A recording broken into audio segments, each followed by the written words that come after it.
Alright, hello everybody. Welcome back to iCommand, and welcome back to our Let's Play of Heart of the Empire. Now, before we get into it, this is going to be by the way, this is the Rebel upgrade stage. We just finished the From Dark Clutches mission, and before we get into it, I just kind of want to talk about what went down in that mission. So that was my first time using Tabletop Simulator in a long time, and trying to play a campaign mission while recording for content. And I want to say that it didn't really go great. I think it was pretty obvious. I wasn't playing very well that mission. Made a lot of mistakes, just a lot of like big mistakes too. I mean, I had one activation where I didn't use all my actions with my hero for no reason. Multiple times just left a hero out in the open to get murdered by an E-web.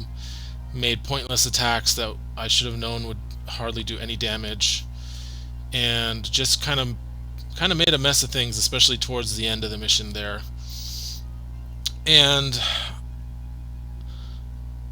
so I don't think I'm going to be using Tabletop Simulator any further, at least for this playthrough and for any solo campaigns that I'm doing by myself. Now, I'm not saying I'll never play Tabletop Simulator with anybody for a campaign. I think it's fantastic, and I think I totally understand people who prefer it over Vassal or anything like that, but for me it was just really overwhelming to have to be keeping track of things on a like virtually physical table like that, rather than having everything kind of sorted and organized into windows like you have on Vassal.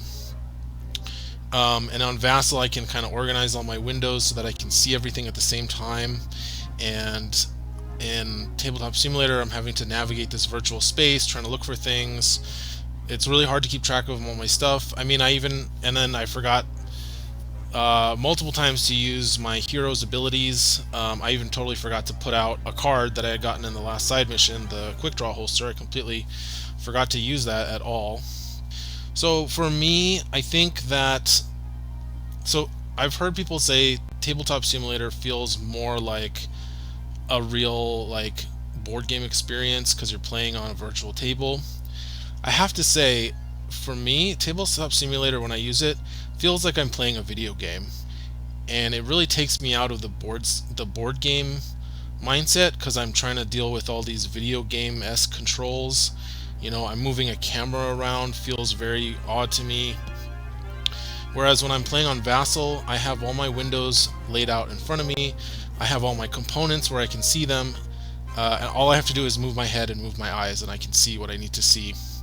And that's a lot closer to me to a tabletop experience, where I'm sitting at a table, the whole table is laid out in front of me. I'm not a camera floating around a table, and I can see. When I'm sitting at a physical table, I can just see everything, or I can turn my head, 15 degrees, and then I can see something I need to see. And that's what Vassal is like for me. And I think I'm also just gotten used to Vassal from playing it for so many years to play Skirmish online, that everything feels a lot more natural to me. Like, the dice rolling feels so weird on Tabletop Simulator to me. It's like not a feeling I enjoy. So all that is to say that if you guys, those of you who wanted to see Tabletop Simulator, who preferred it, who hate that I use Vassal because it's so ugly, I'm sorry, but using Tabletop Simulator, that was not fun. And I can't do this if it's not going to be fun to do while I'm doing it. Otherwise, like, I'm just going to be miserable for hours as I do this by myself, and then I get to put it up for all of you to watch me be miserable and fail. So that's not fun either. So for going forward, I think I'm going to be sticking to Vassal since it's my comfort zone. I think I'll be able to present much better content. I know a lot of you guys watch my playthroughs because I, try to play optimally and try to play the missions like as well as possible. And I don't think that's what I gave in that content, in that videos with From Dark Clutches mission. I don't think I put forward my best play. I don't think I put forward play that was useful to watch for you guys. And so that's why I'm going to be switching back to Vassal. And I'm sorry, I felt like I just need to get that off my chest. I don't know why I felt like that. I just wanted to share with you guys, share with you what I'm feeling, so that you know that there's a good reason that I'm not going to be using Tabletop Simulator. Also, I thought there would be like no hitches technically with it now that I have a more powerful machine, but even with this new computer, it starts to chug after a while. This feels like there's some kind of memory leak going on, and I have to keep resetting my computer or restarting my computer multiple times to clear the memory leak and get it going again. And that's not fun either. It's making it so it takes a long time. With Vassal, I can just leave the Vassal window open. It doesn't take up hardly any memory at all. And it's much more convenient for me. I can pause and restart and pick it up whenever I feel like it. And I'm spending a lot less time.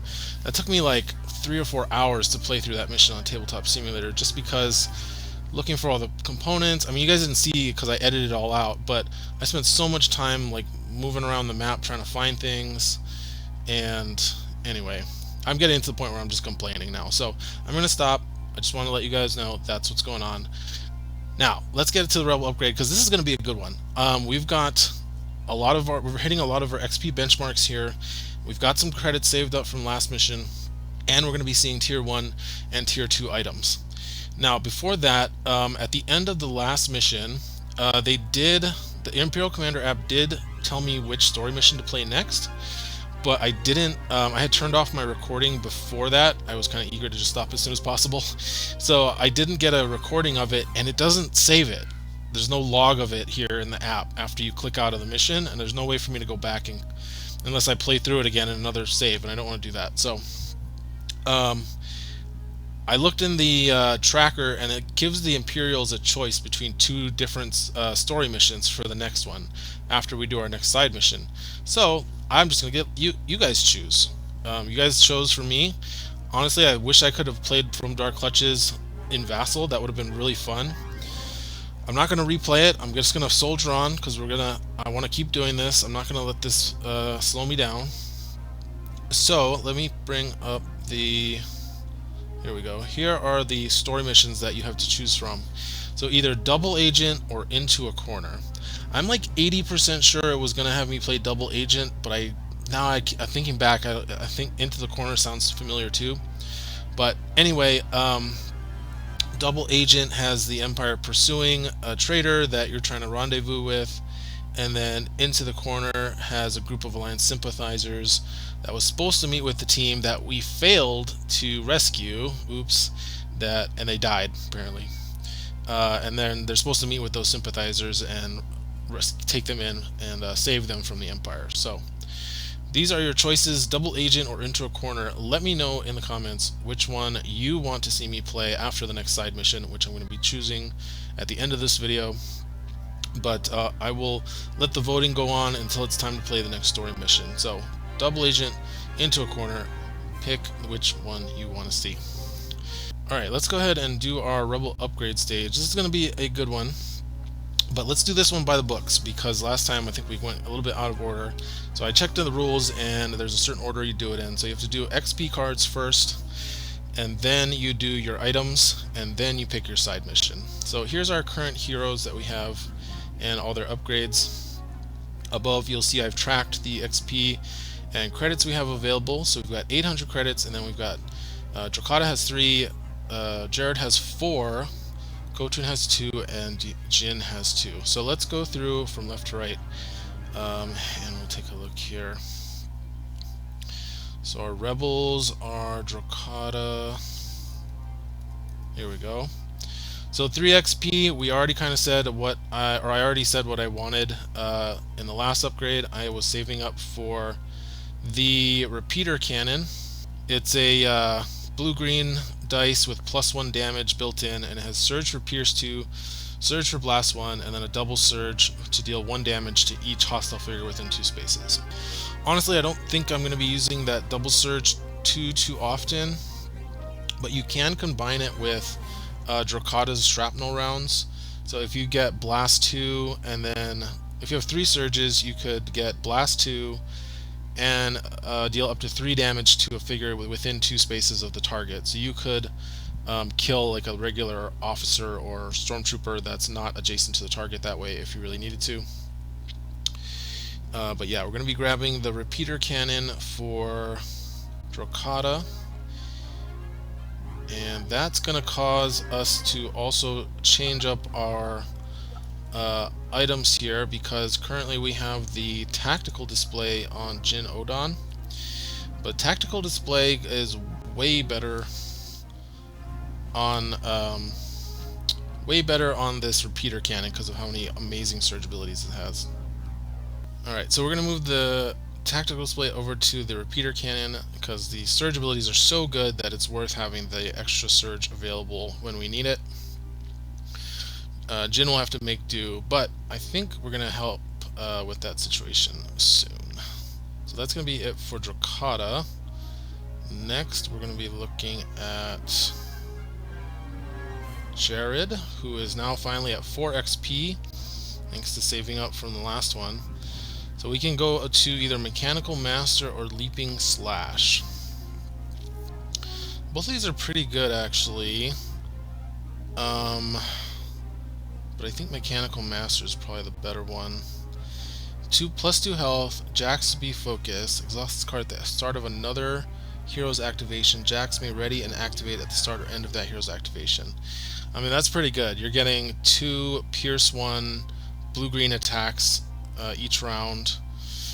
You get +2 health on Jared. I think I've usually gone with Leaping Slash.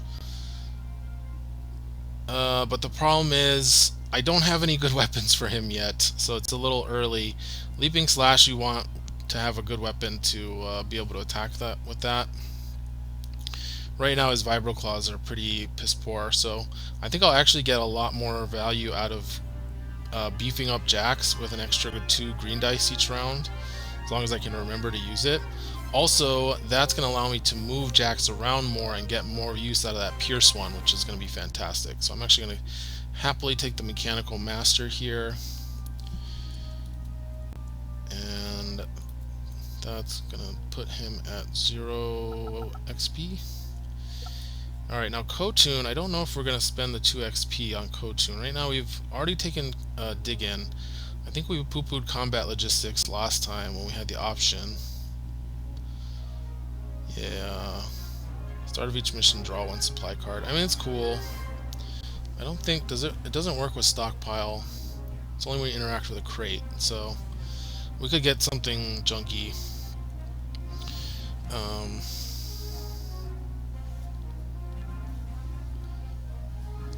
Let's see.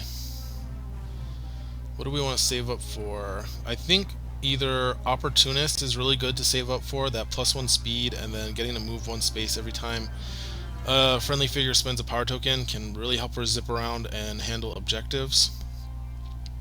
And then Squad Cohesion is also really good. But I think if we save up, we could probably get Opportunist after the next side mission if we get the 1 XP from the side mission. So we're going to save up, and then let's see, Cunning. I don't know why they just put the name of the person on here. There, Sly Smuggler. So for Jin, we have 2 XP. We're back to that. We had it before. So now this is where we could get Cheap Shot, which is 2 XP to basically do +1 damage once per round. It's okay, but I think the next one we want is Gunslinger, because this will help make up for the loss of tactical display. It does cost a surge or strain to do that, but it can be worth it if you kill something and then you can trigger Get Cocky off of that.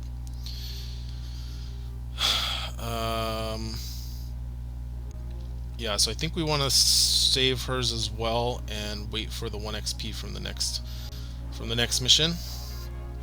Right now her loadout's looking pretty good. Hopefully I'll remember to use Quick Draw Holster on the next mission, because as a deplete, you want to get as much value out of these as you can each mission. Alright, so that's going to be it for the XP cards. And now it's time to buy our items. So let's see. I'm going to do this here. And So we get to do, usually I do 10 per, so 10 cards from the deck. So we're going to do, what do you call it? We're going to do tier 1 and tier 2.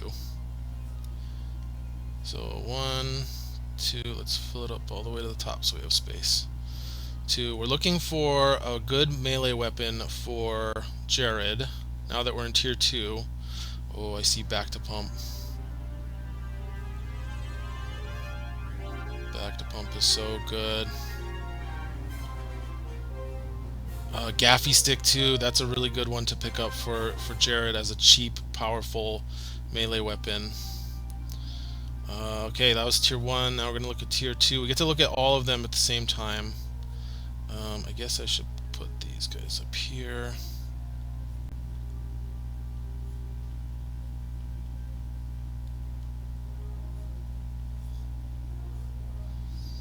Focusing beam, pole arm.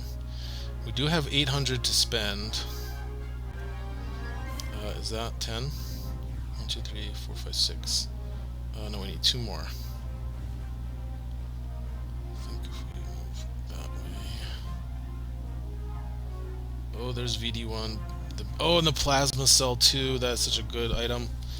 Okay, so we've got a bit of an embarrassment of riches here to choose from.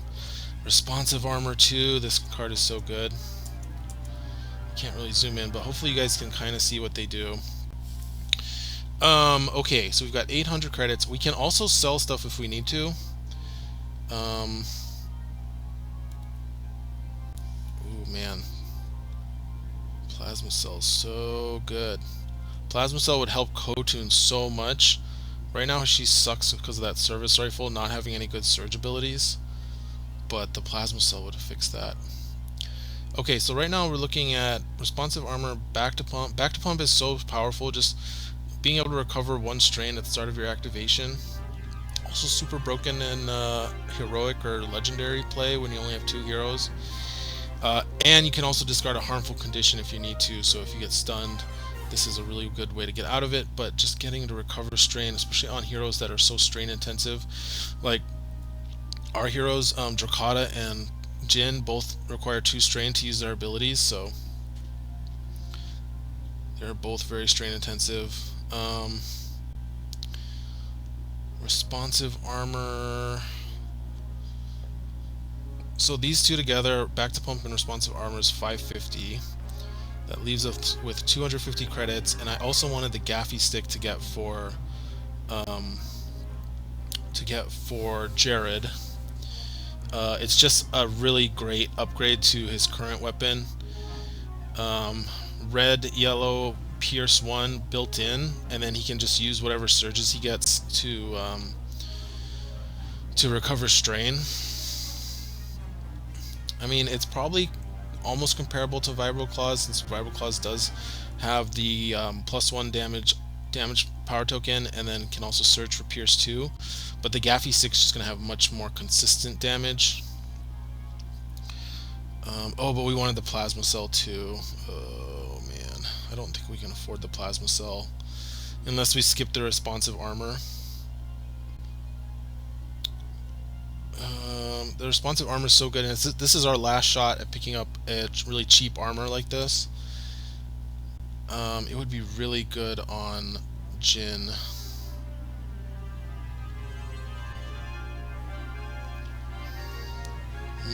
Can't quite decide.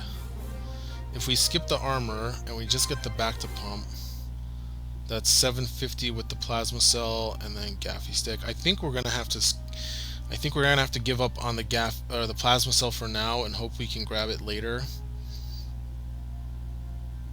Because we need the Gaffy stick, because not only is it gonna improve Jared's damage, it's gonna improve his defense as well, because it gives him another weapon to exhaust for parry. And then who do we give the armor to? Because otherwise we're doing 650 if we get the stick and the plasma cell.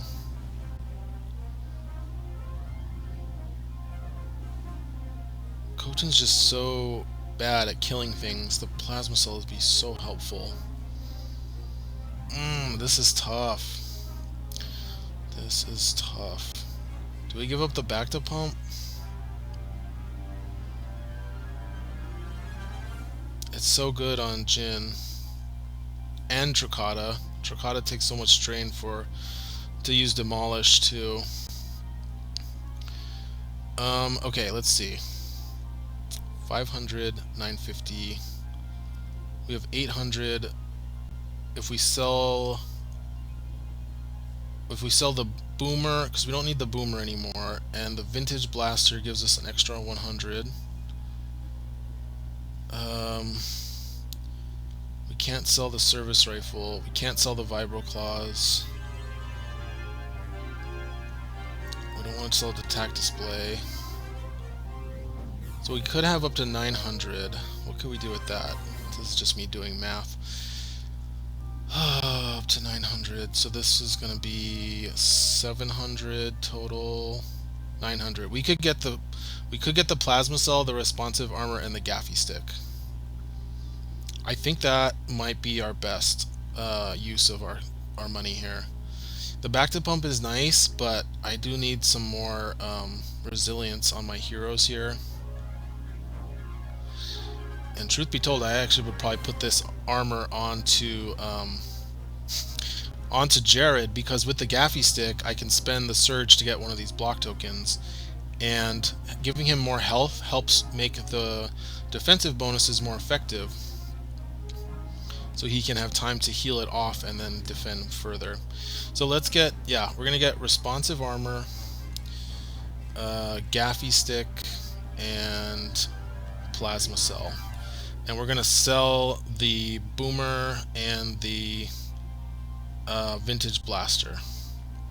That means we're gonna have to pick up another pistol in the next round of buying. So hopefully we can find a good one or a cheap one. I don't know if there is a cheap one for Jin, or we might just take a different upgrade for her then. I'm not sure, but we'll be okay.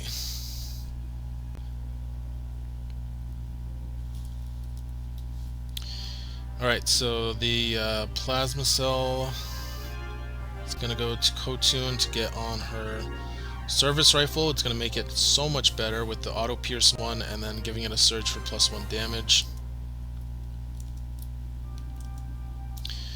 Gaffy stick and the responsive armor will go on to Jared. These two actually synergize pretty nicely with each other. And now Jared's kind of our most kitted out hero. So now Drakata's got a big ass gun. Jared's got more ways to protect himself and be super resilient. Ko-Tun will actually be able to kill things with her service rifle.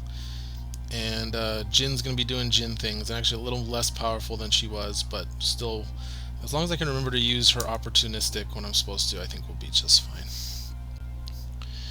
Okay, so that was our item stage. Oops, what did I do with those? And now it is time to choose our side mission.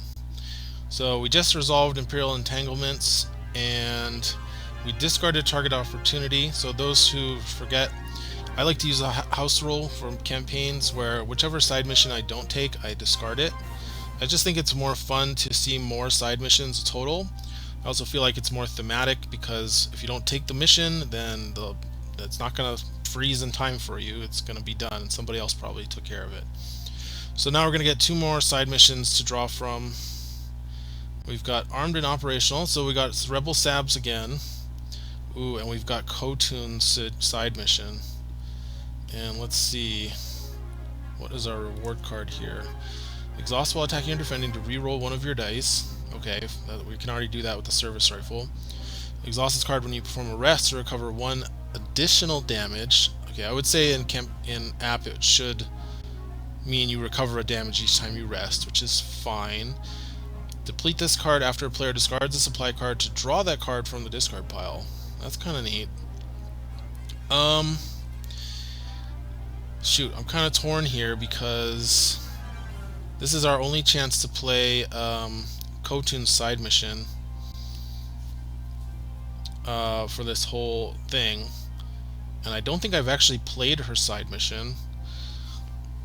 But I also wouldn't mind getting. Oh wait, yeah, these are saboteurs. It's confusing because there's rebel troopers in the art. But I would not mind picking up saboteurs as allies.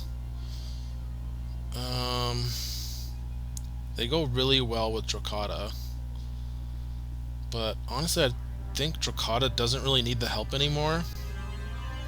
Now that we've got repeater cannon with tac display and shrapnel rounds, Drokata is going to be doing a lot of damage. Let's see, I don't need this to be this wide.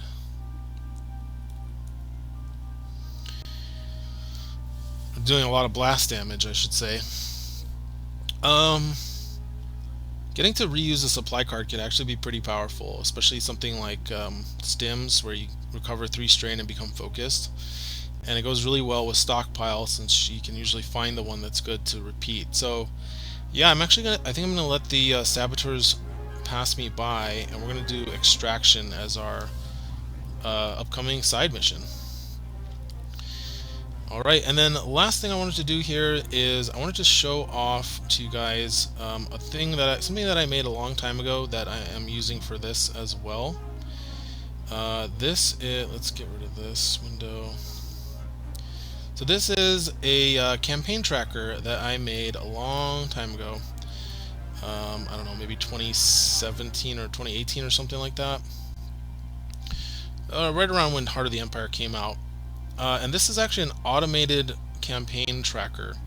So as you can see here, actually let me show you what it looks like. Oops, that's right. So this is what it looks like before you put in any information. And I've set it up to track my campaign. So you'll choose the campaign you want to use, and it reconfigures itself based on which one you choose. So like if you choose the core campaign, you can see it rearranges itself starting with Aftermath. Or if you were to do something like Twin Shadows, it would rearrange itself to be a mini campaign. And in this case, I have Heart of the Empire, so it's got all of my future upcoming missions. I've already tracked my last 2 missions, so I just need to put in my results from the most recent mission, From Dark Clutches. So I'm going to put in that the Rebels won, and that the Empire won. Hopeful thinking. But you can see it would show you what you would have won, what I would have won if I had won the reward for that mission, and then it shows you what the Empire wins when the Empire, or what the reward the Empire gets when the Empire wins. I'll also put in that I got 4 crates, so that's 200 extra credits. You have to track that manually, plus any extra influence. So the way that you set it up is, and as you can see, it's going to track all my credits and XP, and it manually adds it to your total. So the way this works is you input each of the heroes that you're playing as, and then for each of these that you fill in, it will manually multiply your rewards by that much and then put it into your credits remaining. So you can see here I've got 4 heroes. If I had changed this back to its default, it would show me as only having 3 heroes, so I'd get less total credits. But I do have Drokata. Oops. There we go. You have to use the drop down menu. It's all inputted already. And then you can go to there's 3 tabs. There's the over dashboard tab, which shows you the missions, and then we have the Rebels and the Empire tab. Obviously Empire doesn't matter, but I've got it filled in with military might just so it doesn't give me an error. And if we were playing as the Empire, you'd be able to use this. And when you put in something that is a secret, let's see.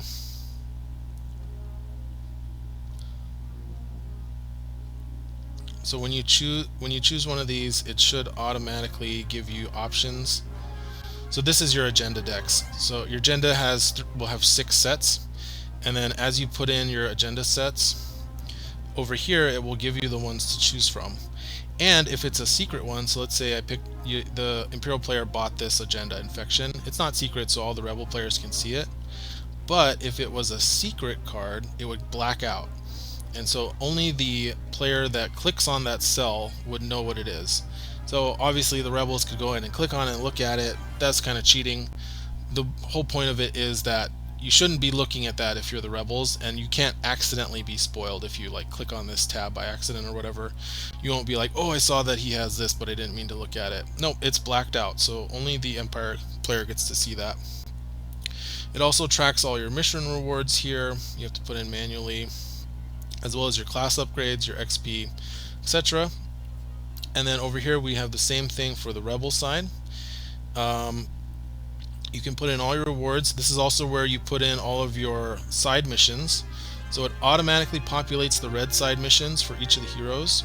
And then you put in what 4 green and what 4 gray side missions you have. So I've got my side missions tracked here. And the nice thing is that when you go to update your active side missions, it will only show you the choices from the 12 side missions that you put in. So currently we drew, I think it was Target of Opportunity. Oh no, that was the old one. I think it was Armed and Operational. We had Armed and Operational and Ko-Tun's one, right? Which was it Unfinished Business? Oh, Extraction.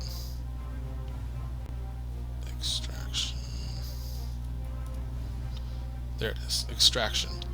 And now, once you update the active side missions, when you go to pick a side mission from here, it will only show you the choices from your current active side missions. So our next active side mission will be Extraction. And then going back to the Rebel page, you've got all of your heroes here. We can put all of our rewards in. So we got, let's see, usually you'll give it to a hero. So Jin got the Quick Draw holster,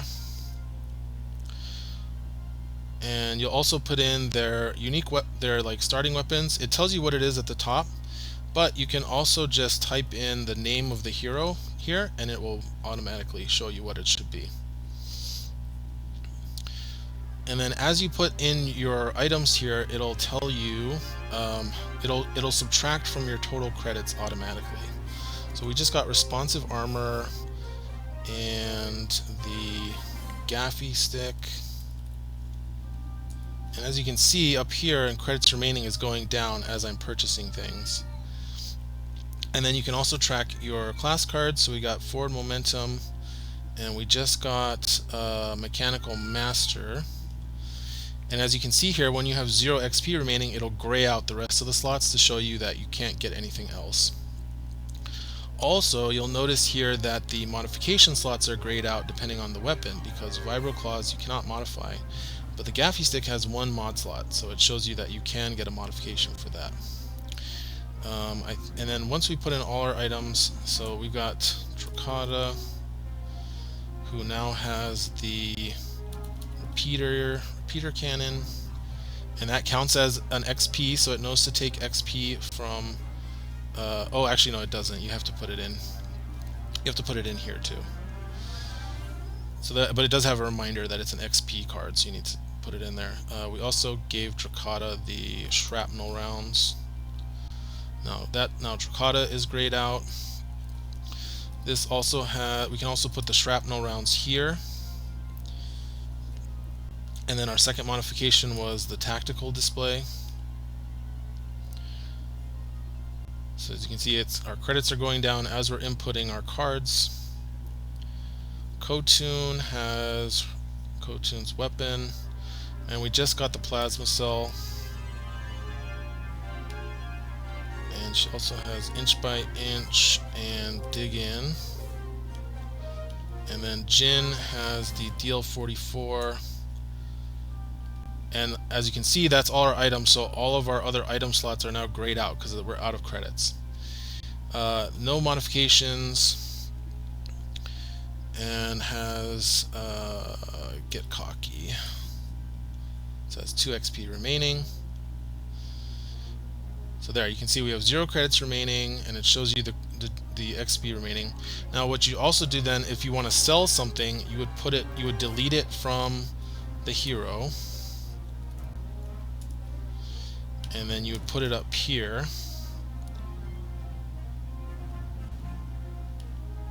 And then boom, we had 50 credits remaining. So actually, what did we forget to buy? I don't even remember. But we also sold Jin Odon's vintage blaster. What are we forgetting? Gaffy stick, responsive armor. Oh, I think maybe we had an accounting error, because this should be correct. It follows everything. We got 200 extra credits. Oh yeah, I think we had... How much do we have from the last one? 300? And we got 600 from this. So actually, yeah, we do have 200 extra credits. So we didn't have to sell the vintage blaster. So I'm going to keep that. I still am going to sell the boomer. But I want to keep Jin's vintage blaster, now that I know that I didn't need to sell it. Okay. So we have 50 credits remaining. And yeah, so that's the tracker. If you guys want, the link is in the description. What you do is you'll make a copy. So you'll go File, make a copy to your own personal drive, and then you can edit it from there as needed. But you don't want to be editing this one, because this is the one for everybody to use and copy from. This is the template. So anyway, hope that was useful. It obviously was useful to me, because I got my vintage blaster back. Oh, there's one more thing here. I forgot to click on this. I saw this. What does this do? Nothing. I think this was supposed to give us like an agenda mission. Yeah. But I think because we lost, it went to Rebel side or something. So, I don't know. We're just going to ignore that, but that's interesting. Anyway, thanks everybody for watching, and we'll see you for the next mission, which is going to be Ko-Tun's side mission, Extraction.